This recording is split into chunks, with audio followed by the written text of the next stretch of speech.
आयज आमचो हो चेन हांगा इश्टा चो आयज 13वो दीस. खास तरेन एक ल्हानली कायेन खालती कायेन ही आमची मागणी की हे जे भुतानीचे जे लायसन्स जे दिलां आमचे पंचायती ते रिवोक करचे म्हणून.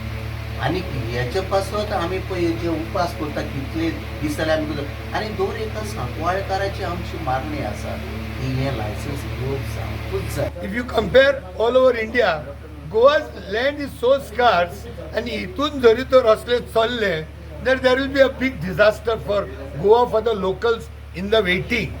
So the only answer is that these people should consider the Australian जावप न्हू.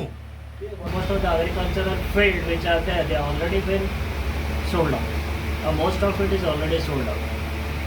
जे आमचे कोपडे आसा कोपड्याचे एका इंडस्ट्रीन आहा ते कोपडे सगळे आतां भायर सर आनी आतां लास्ट म्हणटा ते शेल्टर अशें जर तर अशें आमी दोंगर जागे वागे एकीक रावले जाल्यार आमचे फुडें जनरेशन आसा तांकां शेल्टरूय मेळचें ना. You heard about Wayanad.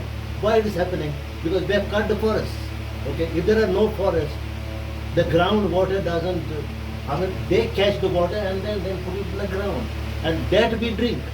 आमचे वाया सुकतल्यो, आमचे सगळे नदी सुकतल्यो.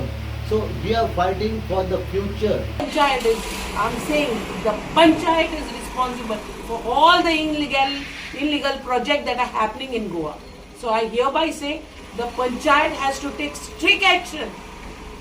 Strict action. कित्याक हांव सगळ्या पंचायती म्हणा थोडे पंचायत आहाय, थोडे सरपंच आहाय, थोडे सेक्रेटरी आहाय जे लोकां बारबो आहाय.